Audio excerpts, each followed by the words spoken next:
दोस्तों एक बार फिर आपका स्वागत है, अभिनंदन है आपके अपने YouTube channel Aryan institute Allahabad में। दोस्तों जैसा कि बोर्ड पर आप देख पा रहे हैं, आज एक बार फिर आपके समक्ष बात करने वाले हैं यूपी डीएलएड प्रथम सेमेस्टर बैच 2022 पर।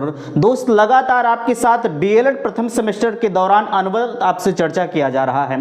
एक निवेदन आपसे करना चाहेंगे कि अगर चैनल पर पहली बार विजिट कर रहे हैं तो प्लीज चैनल को सब्सक्राइब जरूर कीजिएगा। सबसे पहली चीज आप देख पा रहे हैं, हम आप सभी से कहना चाहेंगे डीएलएड प्रथम सेमेस्टर के लिए आप सभी के समक्ष ऑफर चल रहा है कोर्स के बारे में। हमने आपसे इसके पहले भी अवगत कराया है कि अगर आप डीएलएड प्रथम सेमेस्टर की हैंड रिटन नोट्स प्राप्त करना चाहते हैं तो लिंक नीचे डिस्क्रिप्शन में दी गई है, वहां से जाकर आप सभी सब्जेक्ट के नोट्स प्राप्त कर सकते हैं। नीचे लिखा जा रहा है सभी सब्जेक्ट के नोट्स प्राप्त करें मात्र 150 रुपए में। बिल्कुल मैं आप सभी से कहना चाहूंगा 26 तारीख तक यानी कल की डेट तक आप सभी के लिए यह ऑफर मात्र 150 रुपए में उपलब्ध है। इसके नेक्स्ट डे मध्य रात्रि तक आप प्राप्त कर सकते हैं 150 रुपए में। इसके तत्काल बाद यानी 27 तारीख की अगर हम बात करें तो उम्मीद है कि जो पहले इसका प्राइस था यानी 299 रुपए में इसका प्राइस रख दिया जाएगा। तो आप काहे को ज्यादा पैसा देंगे? अगर आपको इस नोट्स की जरूरत है, मैं चैलेंज के साथ कह रहा हूं कि अगर आप नोट्स से ही पढ़ रहे हैं तो कहीं अदर आपको पढ़ने की जरूरत नहीं पड़ेगी। ठीक है, आप देख पा रहे हैं नीचे लिखा भी गया है, अगर आपको नोट्स संबंधी किसी भी प्रकार की समस्या हो रही है तो बिल्कुल आप बेधड़क अपने आप को 9452331053 पर संपर्क कर सकते हैं अगर आपको अत्यंत आवश्यक होता है तो। अन्यथा की स्थिति में आप व्हाट्सएप पर आप अपना मैसेज डाल दीजिएगा, समय रहते हुए आपके व्हाट्सएप पर भी आपके समस्याओं का समाधान किया जाएगा। बहरहाल आज का हमारा चर्चा का विषय है, आप देख पा रहे हैं कि बाल विकास एवं सीखने की प्रक्रिया। ठीक है, लगातार बाल विकास एवं सीखने की प्रक्रिया आपके समक्ष इसका लेक्चर जो है हमें लगता है कि पर डे आपके बीच में प्रोवाइड किया जा रहा है। उम्मीद है कि 7 से 8वां लेक्चर आज यह जा रहा है आपके बीच में। ठीक है, लिखा गया है एजुकेशन फर्स्ट पेपर। आप सभी को हमने बताया है एजुकेशन फर्स्ट पेपर और एजुकेशन सेकंड पेपर दोनों आपके 50-50 नंबर के होते हैं। ठीक है, 50 नंबर का एजुकेशन फर्स्ट पेपर यानी बाल विकास एवं सीखने की प्रक्रिया, और इसके बाद जो है एजुकेशन सेकंड पेपर शिक्षण अधिगम का सिद्धांत है। ठीक है, वह भी आपका 50 नंबर का ही होता है। हमने आपसे वादा किया है अगर आप इस लेक्चर से ही पढ़ रहे हैं, ठीक है, चाहे वह एजुकेशन फर्स्ट पेपर हो चाहे वह सेकंड पेपर हो, अगर आप मेरे साथ अनवरत पढ़ रहे हैं तो मैंने चैलेंज किया है कि 50 नंबर में आप जो है 45 नंबर कम से कम लेके आएंगे। ठीक है, अगर आप देखिए नोट्स प्राप्त करने से कुछ होगा नहीं, बस इतना मैं आपसे कहूंगा आप अनवरत मेरे साथ पढ़िए। नोट्स आप वैसे प्राप्त कर लेंगे, आपके पास तमाम तरह की बुकें रखी हैं, अच्छी अच्छी बुक आपने रखा है। ठीक है, आप हमसे उससे नहीं मतलब है, लेकिन बुक में ढेर सारी चीजें दी रहती, आपको पढ़ना क्या है डिसाइड आप सभी को करना है। इस वजह से नोट्स आप सभी के लिए तैयार किया गया है, इसी को मद्देनजर देखते हो। बहरहाल आपकी इच्छाएं हैं तो आज की इस वीडियो में हम चर्चा करेंगे सृजनात्मकता मींस क्रिएटिविटी। आप सृजनात्मकता से हमें लगता है कि अनभिज्ञ होंगे। ठीक है, जो लोग आर्ट साइड से आए होंगे, जैसे अगर हमें लगता है कि आप बीए वगैरह किए होंगे तो सृजनात्मकता से परिचित होंगे, है ना। अगर आपको नहीं पता है, जैसे यह आप सभी के लिए जो लोग बीएससी करके आए हैं उनके लिए यह सब्जेक्ट नया है। बाल विकास एवं सीखने की प्रक्रिया यह भी नया है, शिक्षण अधिगम का सिद्धांत वो भी नया है। दोनों सब्जेक्ट आप सभी के लिए नए हैं, बाकी और सब्जेक्ट आप सभी के लिए पुराने हैं। बहरहाल यह दोनों सब्जेक्ट के हम चैलेंज करते हैं, दोनों ही नहीं जितने भी सब्जेक्ट आपके बन रहे हैं सभी के लिए मेरा दावा है अगर आप मेरे साथ पढ़ रहे हैं और आप डेमो देख भी रहे हैं, पर डे आपके बीच में क्लासेज आ रही हैं। ठीक है, कुछ कहने की जरूरत नहीं है। चलिए, सृजनात्मकता किसे कहते हैं? जैसे आप जानते होंगे कि सृजनात्मकता यानी किसी चीज का सृजन होना। ठीक है, किसी चीज का सृजन होना वही हमारा सृजनात्मकता कहलाता है। बहरहाल चलिए हम आपको लेके चलते हैं इस सृजनात्मकता के टॉपिक पर अपने मोबाइल के स्क्रीन पर, जहां से सारी चीजें आपको खुद ब खुद नजर आती हैं। तो दोस्तों अब हम आ चुके हैं अपने मोबाइल की स्क्रीन पर, जहां से बेहतरीन तरीके से देख पा रहे हैं आज की इस वीडियो में हम आपके समक्ष चर्चा कर रहे हैं सृजनात्मकता मीन्स क्रिएटिविटी पर। आप सभी के समक्ष लगातार बाल विकास एवं सीखने की प्रक्रिया के दौरान अनवरत एक एक लेक्चर आपके समक्ष पर डे प्रोवाइड किया जा रहा है। फिर से मैं निवेदन करना चाहूँगा कि अगर चैनल पर पहली बार विजिट किए हैं तो प्लीज़ चैनल को सब्सक्राइब जरूर कीजिएगा।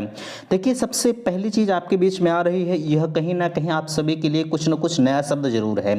सृजनात्मकता मीन्स क्रिएटिविटी। अगर आप आर्ट साइड के स्टूडेंट रहे हैं, बीए किए हैं, तो बिल्कुल आपके समक्ष यह वर्ड आया होगा, लेकिन अगर आप साइंस साइड से रहे होंगे तो संभवतः यह शब्द आपके बीच में नहीं आया होगा। तो इस वजह से बहरहाल हम सभी को एक साथ चलने का प्रयास कर रहे हैं, चाहे आप बीए किए हैं, चाहे आप बीएससी किए हैं। देखिए आपके समक्ष लिखा जा रहा है कि सृजनात्मकता का अर्थ एवं परिभाषा। जाहिर सी बात है, अगर कोई शब्द आपके बीच में आता है तो सबसे पहली प्रायोरिटी आपकी बनती है उस शब्द के अर्थ के बारे में समझना। देखिए लिखा गया है, आप इस सृजनात्मक से ही परिचित हैं। किसी चीज का सृजन होना, किसी चीज का उत्पत्ति होना, वो आपका सृजनात्मकता कहलाता है। सृजनात्मकता का तात्पर्य है सृजन अथवा रचना संबंधी योग्यता से है। कोई चीज जब उत्पन्न होती है तो उसमें पहली चीज आप जानते हैं, कुछ जब भी कोई चीज उत्पन्न होती है तो वह सबसे जो है माइन्यूट सा होता है कि बिल्कुल सृजन होता है। ठीक है, वही आप अगर आपके समक्ष डायरेक्टली पूछा जाए कि सृजनात्मकता का अर्थ क्या होगा, तो आप डायरेक्ट कह सकते हैं कि सृजनात्मकता का अर्थ होता है सृजन होना या किसी चीज की रचना संबंधी उत्पत्ति होना, ठीक है, या योग्यता होना, यही आपका सृजनात्मकता कहलाता है। अब सृजनात्मकता के संदर्भ में कुछ महत्वपूर्ण जो है कथन दिए गए हैं विभिन्न साइंटिस्टों के अनुसार। इस कथन को जानना आपके लिए महत्वपूर्ण है। परिभाषा सृजनात्मकता संबंधी पहला कथन आपके बीच में आ रहा है जेम्स ड्रेवर के अनुसार। देखिए इस कथन को आप कहीं ना कहीं कंठस्थ करते हुए चलिएगा, क्योंकि यही कथन आपकी परीक्षा की दृष्टि से महत्वपूर्ण बनते हैं। कभी कभी आपसे डायरेक्टली पूछ लिया जाता है कि सृजनात्मकता मुख्यतः नवीन रचना या उत्पादन में होती है। आपसे डायरेक्ट पूछ लिया जाता है यह कथन किसके अनुसार है, और कभी कभी दे देता है जेम्स ड्रेवर के अनुसार सृजनात्मकता की एक परिभाषा लिखिए। इस तरह से क्वेश्चंस तमाम बार पूछे गए हैं। इस वजह से मैं डायरेक्टली तौर पर आपसे कह रहा हूँ कि आप किसी भी कथन को मिस ना करें, जितना अधिक से अधिक कथन हो सके आप याद करते हुए चलिएगा। ठीक है, सबसे पहला कथन आपके बीच में आ रहा है जेम्स ड्रेवर के अनुसार सृजनात्मकता मुख्यतः नवीन रचना या उत्पादन में होती है। हमने आपसे पहले भी बताया कि सृजनात्मकता किसी चीज की सबसे नवीन रचना या उत्पादन में हो सकती है, यानी जब उसका क्रिएटिविटी मीन्स रचना कोई चीज जब उत्पन्न हो रही है उसकी शुरुआती दौर, यही आपकी सृजनात्मकता कहलाती है। अगला कथन स्टेन के अनुसार आपसे कहा जा रहा है, स्टेन महोदय कह रहे हैं जब किसी कार्य का परिणाम नवीन हो या किसी समय में समूह द्वारा जो है उपयोगी मान्य हो, वह कार्य सृजनात्मकता कहलाता है। देखिए यह थोड़ी सी बड़ी परिभाषा है, बड़ी परिभाषा आपसे कम पूछी जाती है। जो 1 से 2 लाइन की परिभाषा होती है आपसे वह महत्वपूर्ण होती है। क्रो एंड क्रो के अनुसार यह परिभाषा महत्वपूर्ण है, आप इसे याद करे रहिएगा। कहा जा रहा है कि सृजनात्मकता मौलिक परिणामों की वह अभिव्यक्ति है कि अभिव्यक्ति करने की मानसिक क्रिया है। यह परिभाषा आपके लिए महत्वपूर्ण है, याद कीजिएगा। ठीक है, आप अगला आपसे कहा जा रहा है सृजनशील बालकों की विशेषता, यानी जो सृजनशील बालक होते हैं उनकी विशेषता क्या हो सकती है। इस साइकोलॉजी के अनुसार सारी चीजें आपके बीच में दी जा रही हैं। देखिए 4 से 5 विशेषता आपके लिए जानना अत्यंत आवश्यक है। अगर आप इस पीडीएफ को प्राप्त करना चाहते हैं तो बिल्कुल मैं आपसे बताना चाहूँगा, आपके लिए ऑफर चल रहा है, सिर्फ आज के लिए ही आपके लिए ऑफर है, रात्रि 12 बजे तक। ठीक है, रात्रि 12 बजे तक आपके लिए यह पीडीएफ जो है, जितने भी सब्जेक्ट के पीडीएफ बन रहे हैं रात्रि 12 बजे तक 150 रुपये में उपलब्ध है। उसके बाद इस फीस को इंक्रीज कर दिया जाएगा 299 रुपये में, जो कि पहले ही यही प्राइस रखी गई। तो अगर आप परचेस करना चाहते हैं तो बिल्कुल ले सकते हैं बिना देर किए। लिंक आपके डिस्क्रिप्शन बॉक्स में दी गई है। चलिए सबसे पहला चीज आ रहा है क्रियाशीलता। इसमें कहा जा रहा है सृजनशील बालक में क्रियाशीलता अधिक होती है, वह हर समय किसी न किसी कार्य में लगा रहता है। आप किसी भी कार्य को जब, जाहिर सी बात है क्रियाशीलता का मतलब होता है यानी जो सृजनशील बालक होते हैं कुछ न कुछ किसी न किसी कार्य को हमेशा करते रहते हैं। जब आप किसी न किसी कार्य को करते रहते हैं तो कहीं ना कहीं आपके मन में कुछ न कुछ छोटी छोटी चीजें उठती रहती हैं, हमें ऐसा करना है वैसा करना है। ठीक है, अगर आप किसी कार्य को हमेशा नहीं कर रहे हैं तो जाहिर सी बात है आप एक सृजनशील बालक के तहत नहीं आएंगे। क्यों? क्योंकि जब आप किसी चीज को नहीं करेंगे तो आपके मन में वह सृजनात्मकता नहीं उत्पन्न होगी, वह क्रियाएं नहीं उत्पन्न होगी कि हम इसे कैसे करें। ठीक है, आपसे स्पष्ट तौर पर कहा जा रहा है कि सृजनशील बालक में क्रियाशीलता अधिक होती है, वह हर समय किसी न किसी कार्य में लगा रहता है। बिल्कुल यही आपका सृजनात्मकता कहलाता है। अगला आपके बीच में आ रहा है मौलिकता। मौलिकता में कहा जा रहा है, इसे हटाने का प्रयास करिए। देखिए कहा जा रहा है क्रियाशील बालक में मौलिक रूप से कल्पना एवं चिंतन करने की क्षमता होती है। बिल्कुल यह चीज़ हमने आपको पहले भी बताया है, अगर कोई सृजनशील बालक है बिना चिंतन किए और बिना कल्पना किए उसके अंदर सृजनशीलता आ ही नहीं सकती है। ठीक है, इस वजह से कल्पना और चिंतन की बहुलता इसमें होती है, इस मौलिकता के तहत सृजनशील बालक आते हैं। ठीक है, अगली विशेषता आपके बीच में आ रही है, आप देख पा रहे हैं स्वतंत्र एवं निर्णय शक्ति। जो सृजनशील बालक होते हैं कहीं ना कहीं आप देख पा रहे हैं, सृजनशील बालक किसी समस्या को समाधान करने के लिए दूसरे सुझावों का स्वीकार नहीं करते हैं, उसमें समस्या के संबंध में स्वतः निर्णय करने की क्षमता होती है। एक सृजनशील बालक जो होता है, आपने आए दिन अपने पर्यावरण में देखा होगा, कोई अगर सृजनशील बालक है, आप उसे भले ही कुछ वह गलतियां कर बैठता है, भले ही आप उसे अपनी बातों को बताने का प्रयास करें कि बेटा ऐसे कर दो ये सही हो जाए, लेकिन आपकी बातों को वो दरकिनार कर देगा। वह स्वतः निर्णय करने की क्षमता इस सृजनशील बालक में हमेशा बनी रहती है। ठीक है, आगे आपसे कहा जा रहा है बुद्धि लब्धि। बुद्धि लब्धि हम आपको आगे बताएंगे, विनय टर्मन के अनुसार महत्वपूर्ण चीज़ें हैं ये। बुद्धि लब्धि, आईक्यू स्तर, ये सारी चीज़ें आपके लिए महत्वपूर्ण है, परीक्षा में आपसे पूछी जाती हैं। आपसे कहा जा रहा है सृजनशील बालकों की बुद्धि लब्धि आईक्यू बहुत उच्च होती है। जाहिर सी बात है, एक सृजनशील बालक जो होते हैं उनकी जो बुद्धि लब्धि होती है वह बहुत हाई लेवल की होती है। बुद्धि लब्धि के बारे में फिलहाल आप सोच रहे हैं कि बुद्धि लब्धि क्या है, तो अभी के लिए फिलहाल इतना ही जानिएगा कि जो सृजनशील बालक होते हैं उनका जो आईक्यू लेवल होता है वह बहुत हाई लेवल का होता है। समायोजनशीलता, सृजनशील बालक किसी भी परिस्थिति में शीघ्रता से संतुलन बनाने वाले होते हैं। ठीक है, आपने देखा है आज के समय में आप अगर एक युवा हैं तो कहीं ना कहीं आपके अंदर वह कुछ, हम सबकी बात नहीं कर रहे हैं, लेकिन कुछ ऐसे हैं जो अपने आप को किसी भी परिस्थिति में समायोजित कर ले जाते हैं, लेकिन कुछ ऐसे बालक हैं जो किसी भी परिस्थिति में समायोजित अपने आप को नहीं कर पाते हैं। जैसे आपको किसी नए पर्यावरण में अगर ले जाया जाए तो आप वहाँ उसके अनुसार अगर आपको ढाला जाए तो कुछ समस्या आपको उत्पन्न होती है, लेकिन वहीं अगर सृजनशील बालक है तो वह तुरंत के तुरंत उस पर्यावरण के अनुसार ढल जाता है। ठीक है, यहाँ कहा जा रहा है शीघ्रता से संतुलन करने वाले होते हैं। अगला आपसे संवेदनशीलता। संवेदनशीलता, इसका मतलब क्या है, आप देख पा रहे हैं इस प्रकार के बालक संवेदनशील होते हैं, वे किसी भी कार्य की समस्या पर गंभीरता पूर्वक विचार करते हैं। संवेदनशीलता यानी जो क्या कहते हैं, जो सृजनात्मक बालक होते हैं, सृजनात्मक बालक में, ठीक है, उसमें संवेदनशील, वो हमेशा अपने आप को संवेदनशील होते हैं किसी भी समस्या को। ठीक है, कोई उनके ऊपर अगर कोई भी गहन विपत्ति क्यों ना आ जाए, लेकिन उस गहन विपत्ति को सहते हुए उनमें जो समस्या पर विचार विमर्श करने की क्षमता हमेशा जागृत होती है कि हमें ऐसा करना है, इस विपत्ति से हम दूर हो जाएंगे। ऐसे करने से ये सारी चीज़ें उनके अंदर हमेशा आती रहती हैं, यानी सृजन होता रहता है। ठीक है, अगला आपके बीच में आ रहा है सृजनात्मकता का विकास। देखिए, पहली परिभाषा आपके बीच में आ रही है डेनिस व लहमैन के अनुसार। इसमें आपसे कहा जा रहा है, देखिए, सृजनात्मक लगभग 30 वर्ष की अवस्था तक अपनी चरम पर होता है। यानी जो आपकी क्रिएटिविटी होती है, जो सोचने समझने की क्षमता होती है, बहरहाल अगर देखा जाए हम सिर्फ सृजनात्मकता की बात करें तो यह कहीं ना कहीं लगभग 30 वर्ष की अवस्था तक अपने चरम पर पहुंच जाता है। यानी जो सृजनात्मक का विकास होता है वह 30 वर्ष तक अपने चरम पर पहुंच जाता है।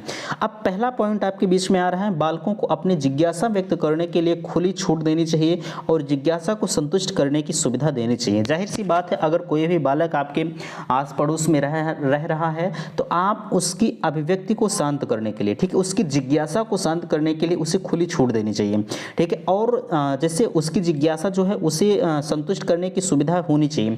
जैसे अगर कोई बच्चा है, कोई चीज़ आपसे वो मांग कर रहा है तो आप हर संभव प्रयास करें कि उस बच्चे की हम डिमांड को पूरी करें।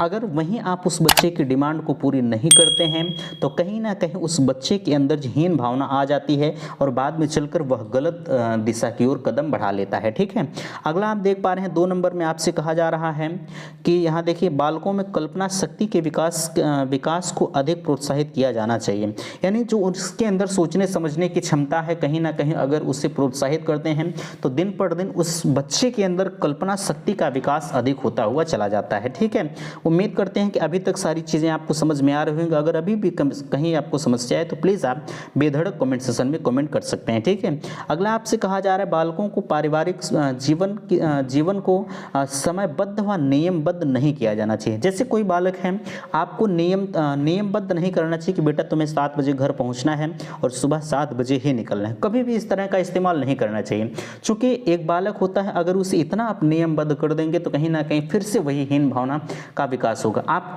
किसी कार्य को करता रहेगा, उस कार्य को आधे अधूरे पर छोड़कर चलाएगा, तो ये सारी चीज़ें नहीं करनी चाहिए। ठीक है, अगला आपसे कहा जा रहा है, चूंकि यह अगर इस नियम आप उसे समयबद्ध कर देते हैं तो कहीं ना कहीं उस बाल केंद्रित शिक्षा का हनन हो रहा है। ठीक है, अगला आपसे कहा जा रहा है बालकों को टूटे फूटे खिलौने व साधन उपलब्ध कराया जाए जिससे बालक की सृजनात्मक शक्ति का विकास हो। टूटे फूटे खिलौने आखिरकार क्यों?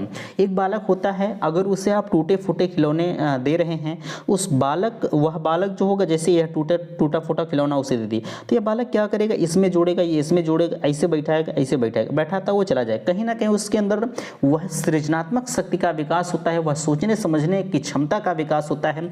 इस खिलौने को हम किस प्रकार से सेट करें कि यह हमारे खेलने योग्य हो जाए। ठीक है, अगर इस तरह से बालक कर रहा है तो कहीं ना कहीं उसके अंदर जो सृजनशीलता है वह अधिक हावी हो रही है। ठीक है, अगला आपसे 5 नंबर में कहा जा रहा है परिवार और विद्यालय में बालकों के लिए कठोर और प्रभावशाली वातावरण नहीं होना चाहिए। जब भी कठोर वातावरण आपके विद्यालय में हो जा रहा है, जैसे किसी भी विद्यालय में कोई बच्चा पढ़ रहा है, ठीक है, अगर उस विद्यालय में हमेशा डंडे से कार्य किया जा रहा है, ठीक है, और अगर इतना कठोर वातावरण आप कर दीजिए कि वह बच्चा आपसे डरने लगे, जाहिर सी बात है एक बच्चा है, अगर वह किसी भी शिक्षक से डरने लगता है तो कभी भी अपनी समस्या को लेकर उस शिक्षक के सामने नहीं जाएगा, क्योंकि जाएगा तो वो जानता है कि वो मुझे मार देंगे। ठीक, इस तरह का वातावरण आपके बीच में नहीं होना चाहिए या आपके जो विद्यालय में नहीं होना चाहिए। ठीक है, 6 नंबर में आपसे कहा जा रहा है बालकों को ज्ञान अर्जित करने के लिए जितने अधिक अवसर मिले उतने ही सृजनात्मक शक्ति का विकास होता है। ज्ञान अर्जित करने के लिए देखिए, मैं आप सभी से कहना चाहूँगा, कभी भी बालक को पढ़ाते समय आप उससे अधिक से अधिक प्रश्न पूछने के अवसर देने चाहिए। आज के विद्यालय में होता क्या है, जो भी बच्चे अगर कुछ पूछते हैं तो शिक्षक क्या करते हैं, वैसे हम सबकी बात तो नहीं कर रहे हैं, लेकिन अधिकतर हमने देखा है कि कोई शिक्षक से अगर पूछा जा रहा है तो उसे डांट डपट कर बैठा देते हैं। इस तरह की बातें आपसे नहीं करनी चाहिए। ठीक है, उसको अधिक से अधिक अवसर दें कि अगर कोई भी बालक जिज्ञासा उत्पन्न कर रहा है या प्रश्न पूछने की इच्छाएं उत्पन्न कर रहा है तो आप उसे शांत करने का प्रयास करें। अगर ऐसा करते हैं तो आपके अंदर एक अच्छे शिक्षक का गुण अत्यंत है। ठीक है, लास्ट में कुछ महत्वपूर्ण कथन आपके बीच में आ रहा है। देखिए, इसमें कहा जा रहा है कि लड़कियों की अपेक्षा लड़कों में सृजनात्मकता अधिक होती है। ठीक है, लड़कियों की अपेक्षा लड़कों में, आपने देखा होगा जो वर्तमान समय में अगर हम बात करें तो लड़कियों की अपेक्षा लड़कों में सृजनात्मकता का अधिक विकास होता है। आपके इस आस पड़ोस पर्यावरण में आप देख पा रहे हैं, सारी चीज़ें आपके समक्ष खुद ब खुद। आगे लिखा जा रहा है बड़े परिवारों की अपेक्षा छोटे परिवार के बच्चों में सृजनात्मकता अधिक होता है। चूंकि इसके पीछे रीजन है, बड़े परिवार के बच्चे, जैसे एक छोटा सा खिलौना एक बड़े परिवार के बच्चे के पास है और यही खिलौना एक छोटे से बच्चे के पास है। ठीक है, एक छोटे परिवार के पास है ना, तो एक बड़े बच्चे के पास अगर यही खिलौना अगर ये टूट जा रहा है तो बड़े वाले करते क्या, बेटा हम तुम्हें लाके दूसरा दे देंगे। ठीक है, लेकिन वहीं अगर एक छोटे परिवार से बच्चा जो बिलोंग करता है उसके पास यही खिलौना है, अगर ये टूट जा रहा है तो छोटे परिवार के पास तो इतनी सोर्स ऑफ इनकम है नहीं कि वो खिलौना लाके वो फिर से दे देगा। तो वो बच्चा करता क्या है कि वह बच्चे खिलौने उससे जोड़ते रहते हैं, ऐसा कर देंगे, ऐसा कर देंगे। इस वजह से एक बड़े परिवार की अपेक्षा छोटे परिवार में सृजनात्मकता अधिक होती है। ठीक है, और लास्ट में कहा जा रहा है, आप देख पा रहे हैं ग्रामीण क्षेत्र के बच्चों की अपेक्षा शहरी क्षेत्रों के बच्चों में सृजनात्मकता अधिक होती है। ये सारी चीज़ें आप समझ पा रहे हैं। उम्मीद करते हैं कि बातें आपको समझ में आई होंगी। अगर आपको कहीं भी कन्फ्यूजन्स है, कहीं भी समस्या है तो फिलहाल के लिए आप अपने आप को कमेंट सेशन में कमेंट कर सकते हैं। ठीक है, वीडियो पसंद आया होगा तो प्लीज़ लाइक कीजिएगा, शेयर कीजिएगा और चैनल को सब्सक्राइब कीजिएगा। वीडियो समाप्त करते हैं। थैंक्स, धन्यवाद।